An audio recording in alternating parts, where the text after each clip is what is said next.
Mas tirando um pouquinho daquela questão que você comentou, Maurício, falou do Pavani, dos indicadores, né, da questão das taxas, dos índices, né, o indicador ele tem que ser um número que representa uma equação, algo que vocês queiram, né, e aí vem o outro lado da moeda, né, uma das coisas que a gente fala na metrologia, na minha área, é o que a gente quer medir, né, saber o contexto das coisas, né, então eu vejo muitos indicadores, muitos painéis bonitos, e aí, quando o cara chega para o cara no processo, tá, e o que você entendeu como o seu processo está funcionando? Como é que você compreendeu isso?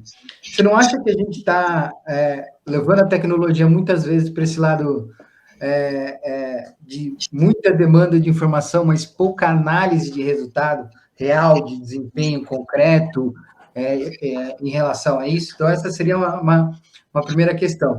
E até que ponto a automação vai equilibrar com o ser humaninho, né?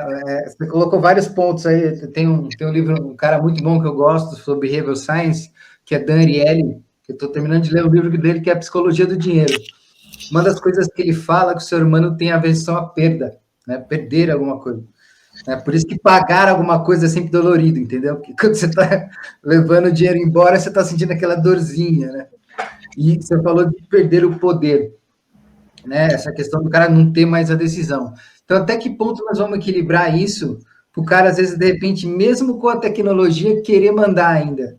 Né? Será que a gente vai conseguir impedir isso mesmo? O ser humano dá um jeito, né? O brasileiro tem a severança, como o Pavani fala, que é uma beleza, tanto para fazer o bem quanto para fazer o mal, né?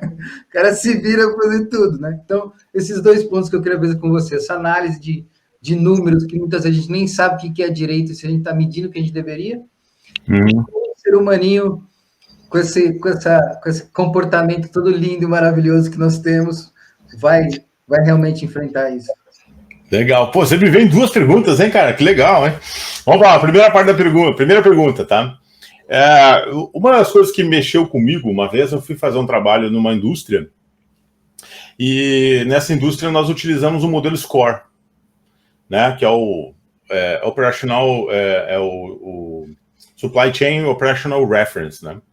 Então, como nós íamos fazer todo um processo de chão de fábrica e também da cadeia de valor e da arquitetura de processos deles, e o diretor lá eles tinham um diretor de inovação e CIO ao mesmo tempo, né? E o cara era incrível, tá?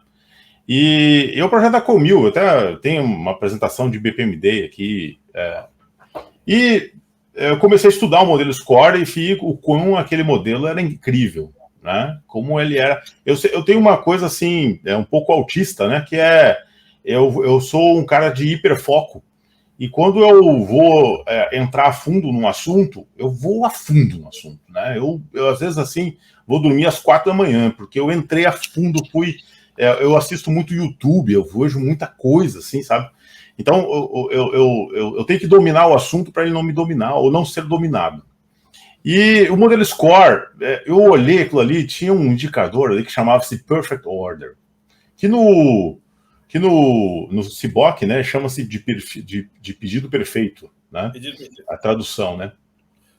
Então, para você ter uma boa medição, você tem que ter contexto. Você falou aí a palavra contexto, tá? Por isso que eu não gosto, tá? Eu vou falar aqui das ferramentas que não tem notação, tá? A anotação aqui, ó, olha só, tá aqui até as minhas guias, até eu fico aí depois a dica, entrar no meu blog lá e pedir a guia. Eu mando essa guia. É bacana demais aqui. Eu mando pelo correio. Então, eu sou um cara que quando eu conheci a anotação BPMN, eu fiquei impressionado com aquilo. Eu trabalhava com BI. Olha, fazia dashboards. E teve duas coisas que aconteceram ao mesmo tempo quando eu migrei de Business Intelligence para BPM.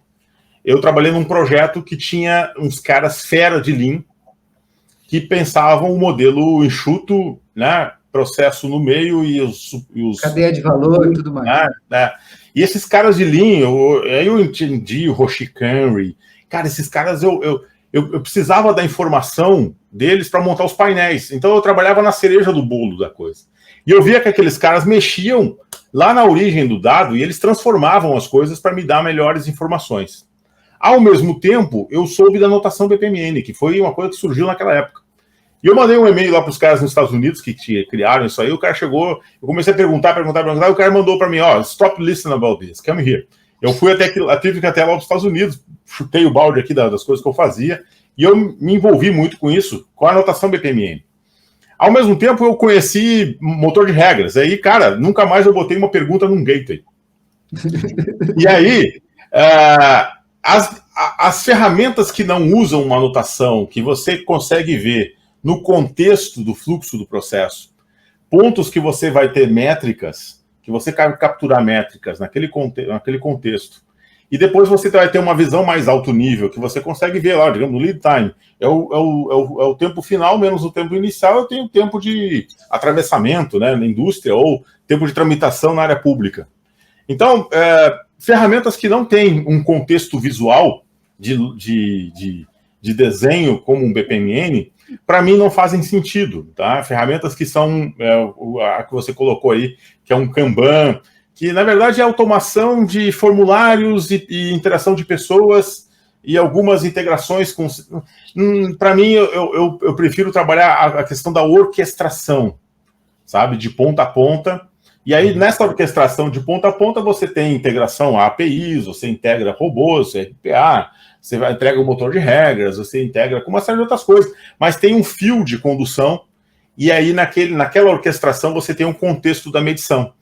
Então, eu lembro muito bem assim, de uma reunião nessa empresa, que eu falei do Perfect Order e teve um nível tático assim, da empresa que começou a rir na reunião.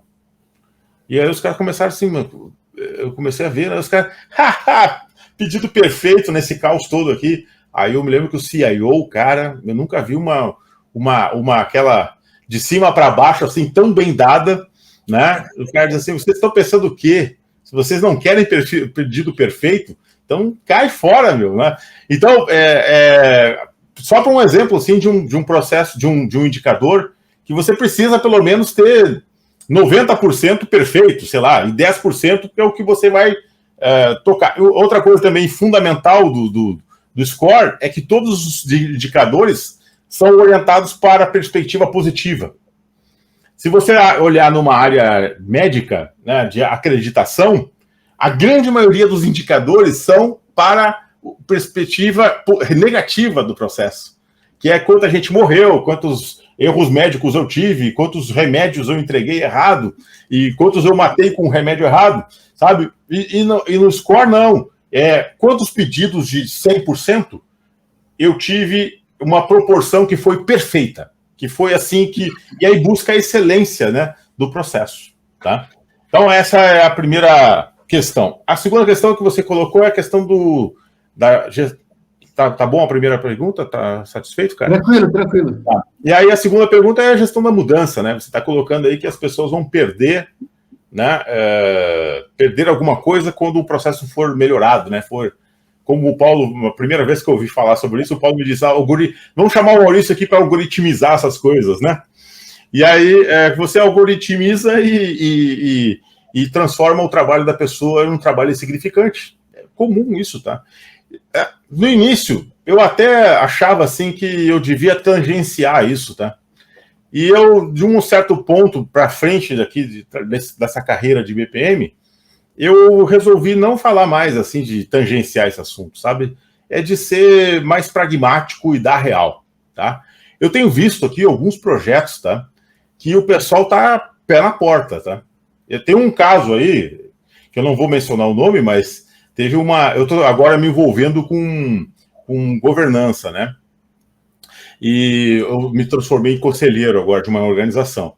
E uma reunião lá de conselho, essa pessoa disse assim, tá, peraí, vocês não estão conseguindo mais fazer isso? Então tá. Então, abandona esse pessoal e vamos comprar uma startup que vai fazer isso, né? Então, as pessoas, às vezes, elas levam até um ponto que elas esperam que as outras pessoas decidam por ela e que ela realmente é entendida como inútil no processo, só que ela sai brigada com a empresa, aí depois vai lá na justiça e bota a empresa na justiça e tal, porque aquela decisão foi tomada por o pessoal lá, que eles é que estavam errados e ela que estava certa, então a decisão foi tomada por outros, né? Então, as pessoas esperam isso, tá? Muitas, não todas, né? Mas uma boa parte das pessoas esperam que o processo mude e substitua aquilo ali. Mas eu participei já de muitos projetos, tá? Um projeto que foi muito legal, que ele diminuiu o processo de venda da organização de um tempo muito grande, né? E aí a pessoa que era lá no final do processo, ela se antecipou, ela viu que aquilo ia acontecer e se transformou vendedora. Ela veio para a parte comercial. E ela se deu muito bem na parte comercial. Por quê? Porque ela viu que lá a parte final do processo ia acabar aquele trabalho dela, né? Então, tem pessoas que se antecipam isso, mas não é, eu acho que não é a grande maioria, tá? Não é a regra, né? Não, e até assim, ó, não é uma questão de pessoas mais velhas ou pessoas mais novas, tá? Tem uns caras novos que têm uma cabeça pior do que os caras que têm 50 anos, tá? Os de 25, a metade da idade. Não é uma questão é uma questão de comportamento mesmo, né? Não é uma questão de comportamento mesmo, né?